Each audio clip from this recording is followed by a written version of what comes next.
Babaroota galchuun sannagaa fi afaan Oromoo caqasuu jirtan.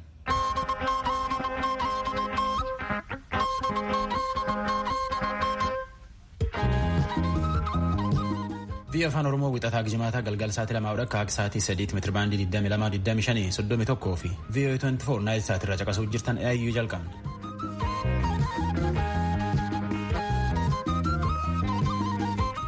Jimaata fulbaanii 4/2020 keessa jirra. VOA afaan Oromoo caqasuu jirtan. Ansoora Lakeeti. Manni murtii Itoophiyaa miseensota hora jiddu galeessa baa'ootii fi bulchoota sadarkaa olaanoo dabalee nam 24 galme tokko jalatti himatamanii qabdii birrii 10,000tiin wabiin gad lakkisuuf ajaje. Ameerikaan qarqaas $1 miliyoona hedduu yeroo fi Itoophiyaa irra dhaabee jette. Itoophiyaan ammoo waan irra dhaabaniif qulqulleeffattee beekuu feeti. Akkuma quba qabdan lagee Awaash guutamee faca'eetiin haroon basaqaalleen cabsitee yaate nama kuma hedduu caalu baqachiifte. Godaantoti Itoophiyaa Saawudii manidhaa jiizan jirani rakkoo hamtuu keessa jirraa jedhan. Mootummaan jara kan qe'ee galchuuf faluu jiraa jedha. Waan irra sanitti nu keessaa tokko jalannee ta'uu nutti hima.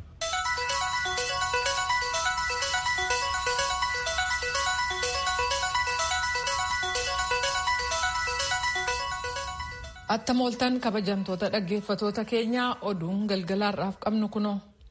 Yuunaayitid Isteets torban kana gargaarsa Itoophiyaaf kennuuf turte miliyoona 100 fi miliyoona 30 dhaabuu ishee ega beeksiftee booda aangawoonni Itoophiyaa maaliif kun akka ta'e ibsa gaafachaa jiru. Kunis kan murteeffame Itoophiyaan hidha laga Abbayyaa bishaaniin guutuuf ega murteessitee booda. Masriif Sudaan hidhi laga Abbayyaa ijaaramuu ni morman. Bishaan nu dhaqqabuutu xiqqaataa sodaa jedhu qabu. Kanaafis attamitti guutamuu qabasa jedhu irratti Itoophiyaa waliigalteerra ga'amuu qaba jechuu isaanii Saayimon Maarks Finfinneerraa gabaaseera soraa dhiyeessa. Ministeerri Haajaa Alaa Ameerikaa $1 miliyoona hedduu gargaarsaan Itoophiyaa kennu akka yeroo ofirra qabu roobii dabarte keessa dubbate. Waan bulchooti Itoophiyaa hidha Abbayyaa bisaaniin guutaniif tan tolchinee jedhe. Masrii Itoophiyaaf Suudaan hojii Abbayyaatii fi bisaan lagna Naayil akkamii waliin qabaachuu akka danda'an irratti mataa wal qabaniitiin bara hurnyi hedduu mari'achaa ba'an. Ameerikaan ammoo ganna dabre keessa marii tana falitti barbaaduuf jetteetiin itti seente. Odumaan ministeera Haajaa Alaa Ameerikaa adoo biyyittii sadeenuyyuu hojii tan irratti akka dansaa waliin galinu bisaan guutuun wal dhugeeffachaa xiqqeessaa jedhe. Itoophiyaan ammoo Ameerikaanii marii tan keessa seente Masrii looguun ooltuu jetteetiin shakkite marii keessa baate. Mariin tun akka fedhan dura deemuu dadhabuun ammoo Ameerikaa yaaddoo guddoo taate. Ministeerri maallaqa Itoophiyaa Iyyoob Takkaaleny Yuunaayitid Isteets waan qarqaarsaan Itoophiyaa irra dhaabdee fi qulqulleessite akkasiin nutti feenaa jedhetti VOA'tti taatullee dubbiin tun ariitiin fal argattii jennee herregannaa jedha. Yuunaayitid Isteets waan kan qalbii takkaan waan laaltiin seene maan jennaani hariyyummaan biilamaanii guddoo jabdu jabaachaa deemtillee waan namii hin hubatiin tokko jira tani nun beennallee ammoo wal hubachaa yaana jennee herreganna irra deebi'anii ilaalanii jenneetiin abdan maan jennaan qalbiilleen taanaan hujiilleen taanaan Itoophiyaan harumseeraatiin hojii tan hojjettee jedhe gaafatamaan kunin horii qarqaarsaan Itoophiyaa irra dhaabuuf taa'e Waashingtan DC keessatti torbaan hedduuf ta'a ba'e bulchoota ministeera Haajaa Alaagii tokko dippiloomaasii ammaattetti qarqaarsaan qabsiisee jedhan warri bulchiinsa mootummaa pireezidaantii Tiraampii dhiyaatanii tokko ammoo waan Itoophiyaan adoo Masrii fi Suudaaniin akka dansaa waliin galini qalbii waliin galinu bisaan kan guuttetti tanaan dhufee jedhan akka itti gaafatamaan ministeera Haajaa Alaa Ameerikaa tokko jedhetti qarqaarsa kana gorsa pireezidaantii Tiraampiin irra qaban taatullee horiin Ameerikaan Itoophiyaa fi gama HIV/AIDStiin gama waldhabdee xiqqeessuutii fi bonaa fi qarqaarsa namoomaatiif kennitu hin tuqamnee jedhu bulchiinsi kun. Hariyyummaa Yuunaayitid Isteets fi Itoophiyaa seena qabeetti akka oduumaan ministeera Haajaa Alaa Ameerikaa jedhetti qarqaarsi ammaaf dhaaban kunin $1 miliyoona 100 sagantaa nagaa naannootiif eeguuf kennan hin miidha. Masrii Itoophiyaa fi Suudaan akka oduumaan ministeera Haajaa Alaa jedhetti waan hedduu irratti waliigalan qaataayyuu biyyattii sadeenuu ammallee fulbaan 14 keessa marii tan addachaati.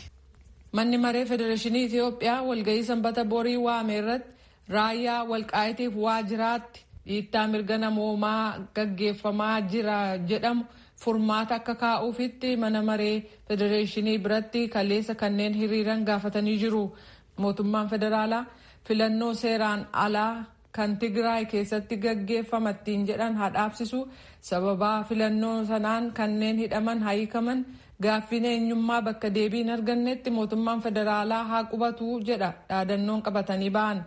Koree eenyummaa walqaa'itti Xagadee Amaaraa ta'uu deebisiisu paartii Deemokiraatawaa Raayyaa fi paartii Waajiraatirraa kanneen bakka bu'anii fi 30 ta'an deebii hatattamaatti kennamuu qaba jechuun mana maree federeeshiniif gaaffii dhiyeessan.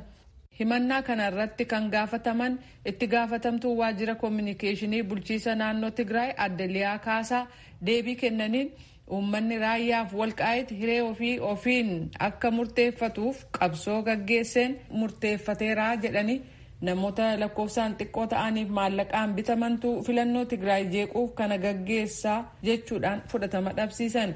Dhiittaan mirga namoomaa Tigraay keessaa isa jedhameefis haqarraa fagoo kan ta'ee fi kanneen uummataaf tuffii qabantu nutu siif beeka jechuudhaan jeeqamsa uumuuf shirantu kana jedhaa jechuudhaan adda Liyaa Kaasaa dubbatanii jiru. Manni marii federeeshinii kan Itoophiyaa gumii hatattamaa boriif waame ajandaan isaa maal akka ta'e waan hin ibsamneef jecha bakka bu'oonni bulchiisa naannoo Tigraay kan irratti hin hirmaanne ta'uun beekamee jira.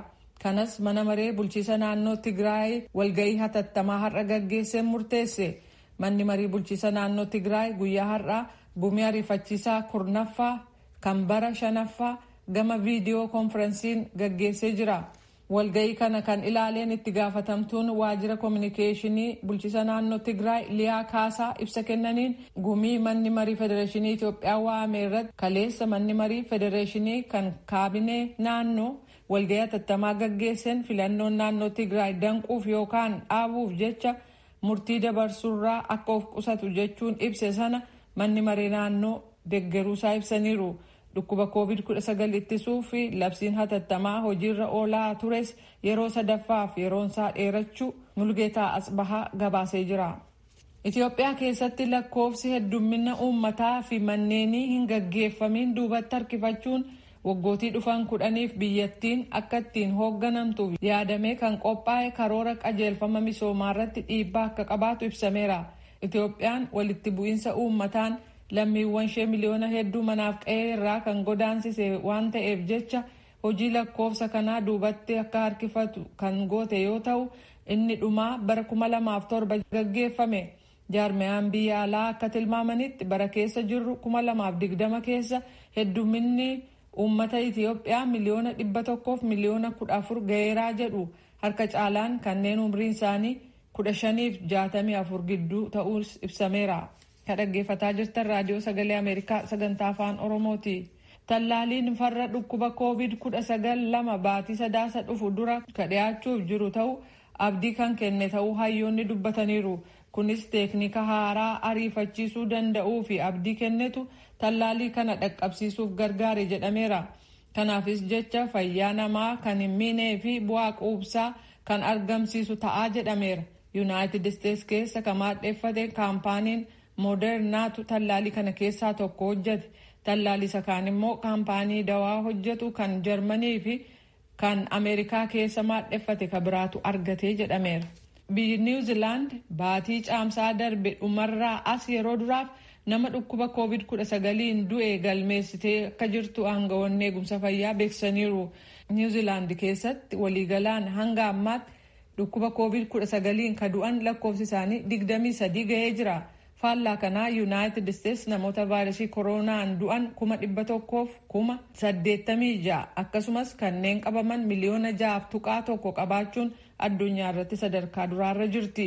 Biraaziil namoota dhukkubichaan qabaman miliyoona 4 caalaa akkasumas kan du'an 124,024 qabaachuun sadarkaa lammataarra jirti. Hindiin immoo dhukkuba COVID-19 kan qabaman namoota miliyoona 4 ga'uuf jiran akkasumas kadu'an immoo 68,000 qabaachuun sadarkaa sadaffaarra jirti. Oduun keenya kanuma.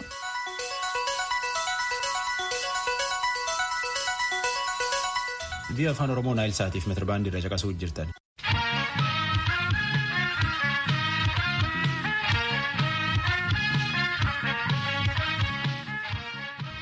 Itoophiyaa miseensota hora jiddu galeessa baa'ootii fi bulchoota sadarkaa olaanoo dabalee namni 24 galmee tokko jalatti himatamanii qabdii birrii 10,000tiin wabiin gad lakkisuuf ajaje. Manni murtii godina addaa naannoo Finfinnee aanaa sulultaa dhaddacha hagayi 25/2012 ooleen shakkamtooti akka dhiyaatan ajaja kenne. Taatullee ardaallee poolisiin warra kana mana murtiitiin hin dhumnee jedhu. Dhukaatoon isaanii Bokadir Bulloo Saayidaamtoon nu erge.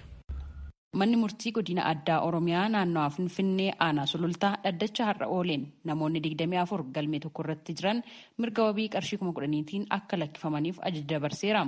Miseensota koree hojii raawwachiiftuu fi koree giddugaleessaa adda bilisummaa Oromoof hooggansa sadarkaadhaan jiran keessaa obbo Kennisaa Ayyaanaa, obbo Mikaa'el Booran, Dr. Shugguxii Galataa, Koloneel Gammachuu Ayyaanaa, obbo Lammii Beenyaa, obbo Daawit Abdataa fi namoonni kanneen biroon wabiidhaan akka hiikamaniif ajajni mana murtiitii kennameeraa kan jedhan abukaatoon isaanii obbo Kadir Bulloo falmii mana murtiitti ture ibsaniiru.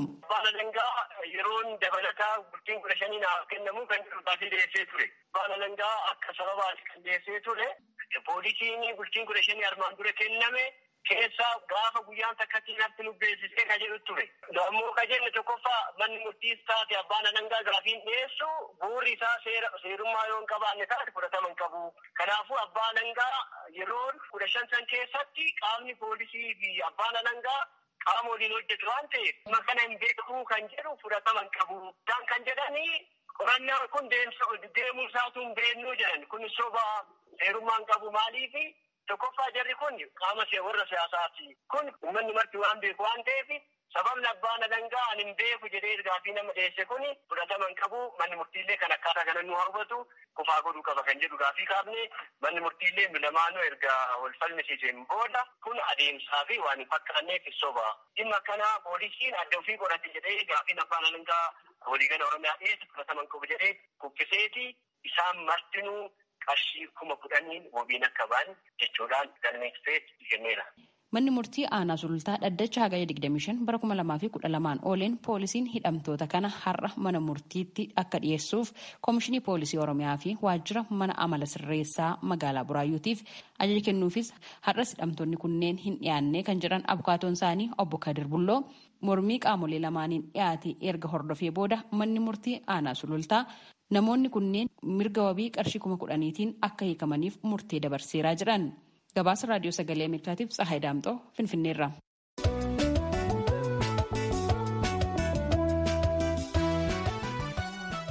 Godaantota Itoophiyaa 100 ta'anii manidhaa Saawudii jiizaan keessatti rakkachuu jirraa jedhan. Jarhan vaayirasii koronaatiif jedhaniitiin biyyatti deebisuu fi jiizaan duratti walitti qaban. Akka jarii manidhaa jiizaan keessa jiraachuu isaanii roobii dabarte VOA'tti jedhetti dhukkubillee waan jiruu fi akkama keessa jiran namni tanaan lubbuu dhaballeen hin jira. Akka ministeerii haajaa alaa Itoophiyaa jedhetti mootummaan armaan durallee nam hedduu biyya galche ammallee biyyatti galchuu fi faluu jiraa jedha.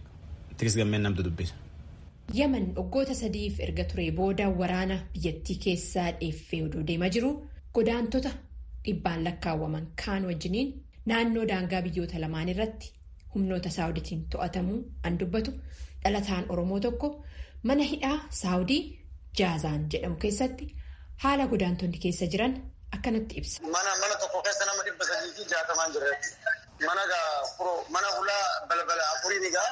Biyyi Arabaatti hedduu ho'itti keessattuu Suudii hedduudha ho'itti. Kana keessatti ati huccuu baafannee rafna gaa rakkina ammas lafarra balaa xarra rafnaan firaashin hin jiru battaanaan hin jiru. Bakka namni bulu wasiin garsiisuu hin danda'an. Viidiyoon akka agarsiisutti mana hidhaa kana keessatti dargaggoonni baay'een mudhiidha ol qullaa kaan marxoo ofitti maranii tataa'an kaan ciciisaniiru.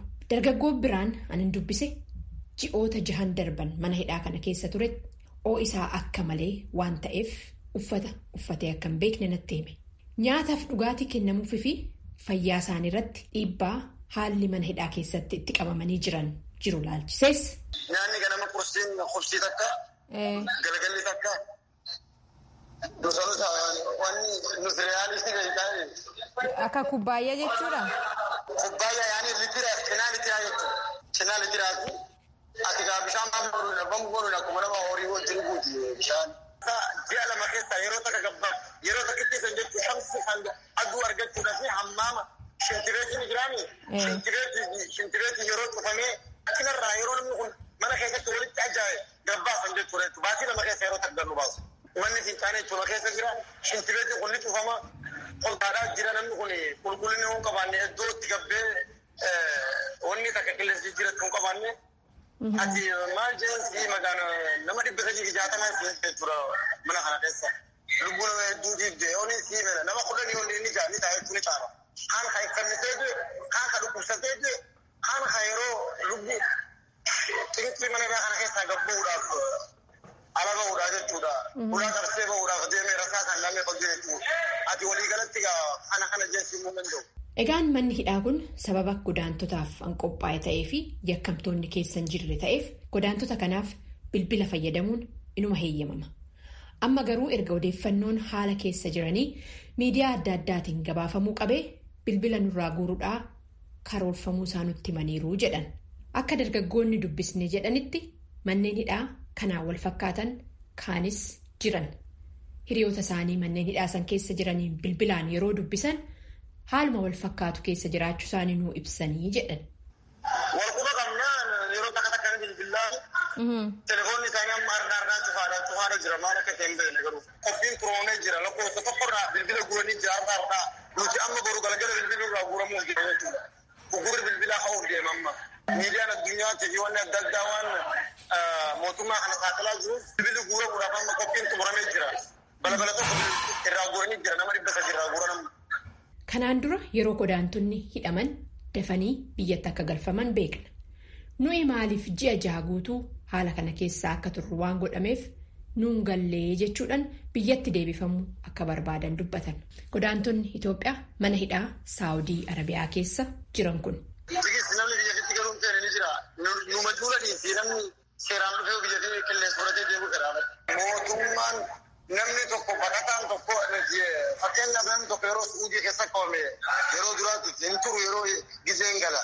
Arabiyyaa amma immoo baatii jaanuuduu isaati mootummaan Suudii maal akka ta'e hin beeknu rakkoo mootummaa biyya keenyaatti mootummaa nuuni mambas jiruun biyya namaa jiruu miti beenaa seema haalata biyya irraa deemu biyya irraa deemu tokko gora gurguddaadha biyya keessatti irratti duutee biyya keessatti irra jiraachuuf wayya. Hunda keenya gara biyya keenya gallee biyya keenya jireenya keenya fooyyessuu barbaanna biyya irratti hojjannee jireenya keenya jiraachuu barbaanna.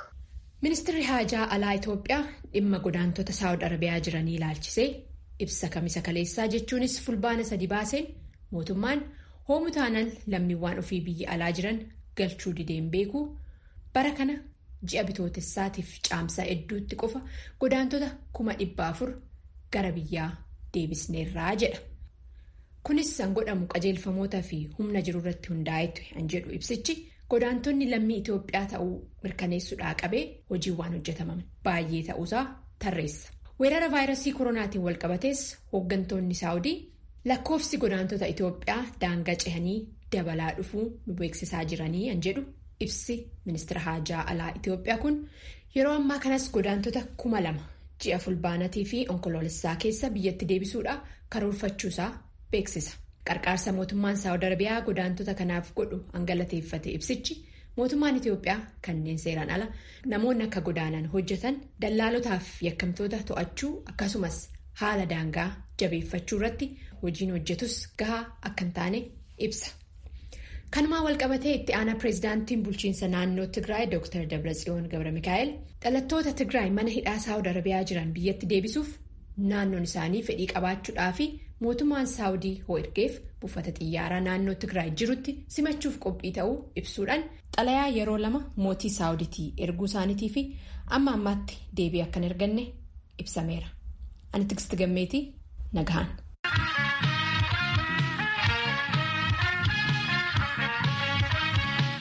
Biyya afaan Oromoo Naayil Saatiif meetirbaandii irra caqasuu jirtan. Gamkaan ammoo qophiidhaan caqasuu jirtan ta'an halkan sa'aatii 4 irralleetti reediyoo Ahaduu FM 94.3 irratti halkan sa'aatii 4 irratti hirrisanii deebi'anii achirraallee caqasuu dandeettan.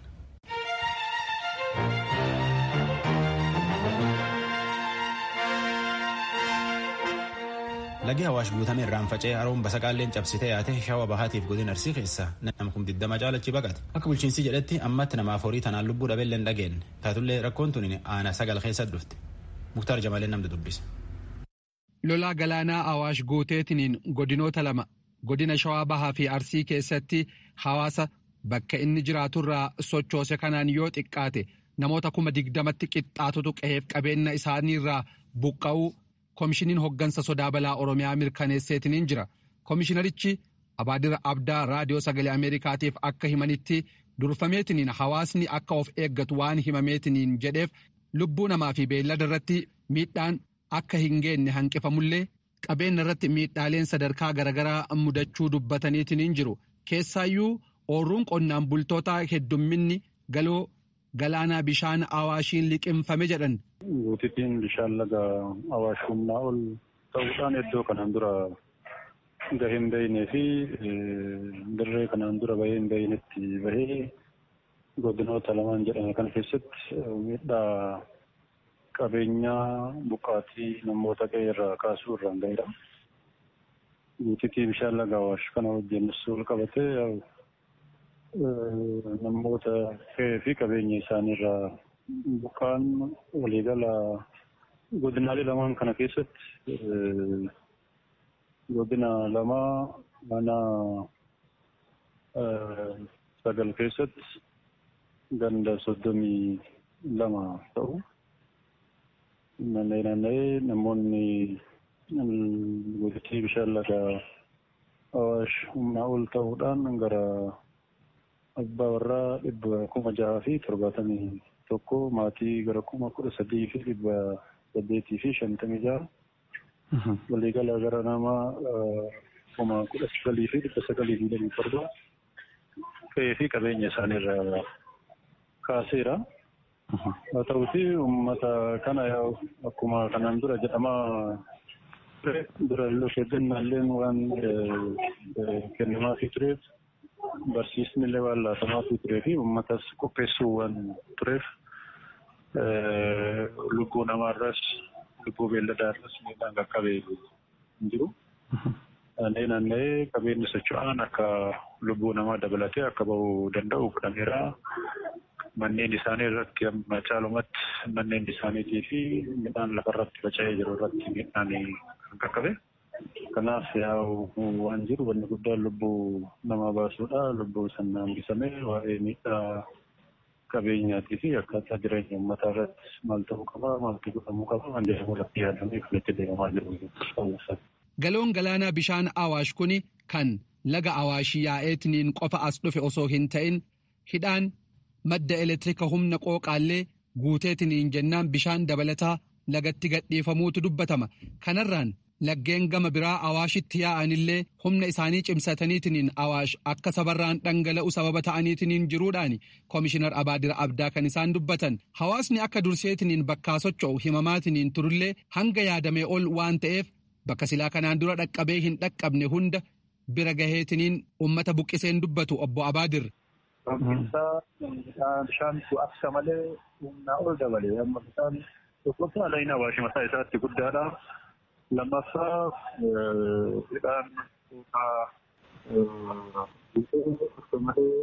midhaan gabbaarii bishaan laga Awaashis deebi'an lakkoofsaan jira 7 godina Arsiirraa godina Shawaarraa hundi gara tokko hin deemu. Kanatu miidhaa qaqqabsiisee humnaa ol ta'uudhaan rakkoo san geesse malee uummanni amma waan hubannee waan dhageenyee hin beeknee waan jedhamu hin qabnu. Miidiyaadhaan naawwansi godhamaa ture. Lammaffaa hooggansa sadarkaan jiru ergaa kennee uummata keessatti hojiin hojjetaa turame. Sadaffaa gadi buunellee dhugaa kana ragaa ba'aa kan turan jechuudha. Mee deeggarsa hanga ammaa namoota miidhamaniif taasisaa jirtan maaltu dhihaataafii jira? Egaa deeggarsa amma dhiyaataa jiru keessattuu deeggarsa ariitiidhaan godhamaa jira. Sababbiin isaa uummanni kun qe'ee isaarraa buqqa'ee fira biraa iddoowwan garaagaraa qubatanii kan jiran. Isaan kana ammoo deebisee bakka isaan dhaabatan sanitti bakka isaan jiran sanitti uummata kana bira dhaabachuu uummata kana gargaaru akka mootummaattis kallattii kaa'amee dirqama lammummaan irra jirurra kaa'amee gosa gosaan deeggarsi garaagaraa godhamaati kan jiru. Fakkeenyumaaf yoo siisaa pilaastik shiittiin lakkoofsaan shigii jechuudha gara 1,478 akkasuma temerri uummata mana isaa hin jirre kanaaf karaa baay'ee ta'een gara nyaata dabalataatti gargaarama jedhamee gara kiilogiraamaan gara 1,478 kaartoonii saamsamaa gara 474 aanan jechuudha. Akkasuma ammoo nyaata dabalataa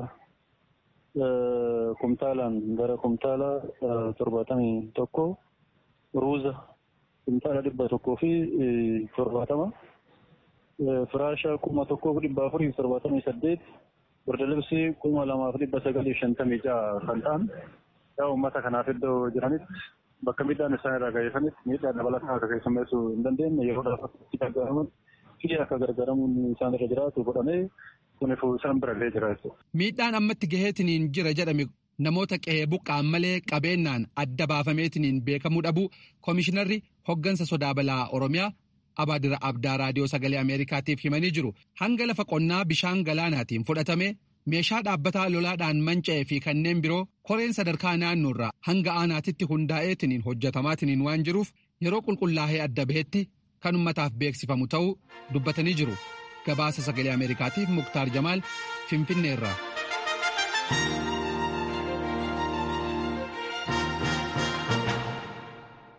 Via afaan Oromoo Naayil Saatiif meetirbaandii irra caqasuu jirtan.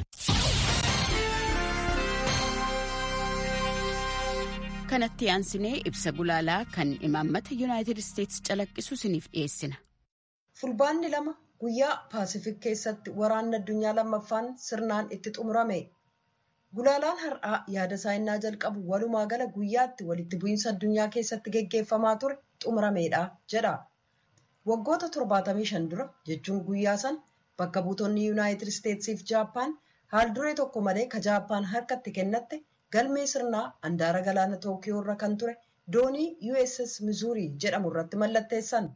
Jarmaniin akka lakkoobsa Awurooppaa caamsaa 8 erga harka kennitee booda waraanni addunyaa lammaffaan Awurooppaa keessaa xumurame.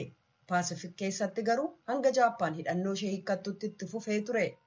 Yuunaayitid Isteetsi boombii atoomikaa sana milkaa'inaan erga yaalii gootee booda guyyoonni 10 erga darbee adoolessa 26 hoogganoonni humnootii waltaatotaa labsii Pootsdaam jedhu baasan. Labsiin sunis malatti Jaappaan harka kennitu tarreessa.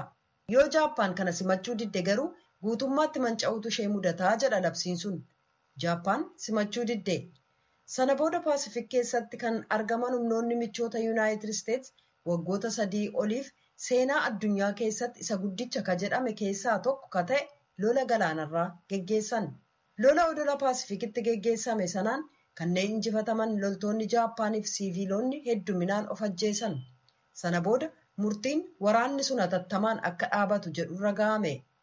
Sun erga ta'ee booda Yuunaayitid Isteetsi haleellaan samiirraan akka raawwatamuu fi barreeffama siiviilonni naannoo sana keessaa akka ba'an akeekkachiisu raabsitee garaagarummaa guyyoota 3tiin boombii atoomikaa 2 magaalaalee Jaappaan 2 irratti gadhiiste. San booda hoogganoonni Jaappaan waraana sana injifachuu akka hin dandeenye hubatanii adoolessa 14 mootichi Jaappaan Hirohitoon Jaappaan harka kan kennitu ta'uu beeksisan. Doonii USS Mizuurii jedhamu irratti sirna geggeessameen Jeneraal Daaglaas Makaartar humnootii waltaatotaa bakka bu'uudhaan harka kennachuu Jaappaan erga simatanii booda har'a sagaleen dhukaasaa hin jiru jedhan. Gaddinni guddaan dhumateera. Injifannoo guddaan argameera. Samiin rooba du'aa roobsu dhaabee jira. Yeroo ammaa galaana irratti kan mul'atu hojii daldalaa qofa. Namoonni ifa aduutiin naannoo adda addaa keessa deddeebi'aa jiru. Addunyaan martinuu nagaa argatee jira. Ergamni qulqullaa'aan xumurameera. Naannoo Paasifikitti haara galfii haaraatu mul'ata. Har'a walabummaan olaantummaa isaa gonfatee jira. Dimookiraasiin tarkaanfataa jira.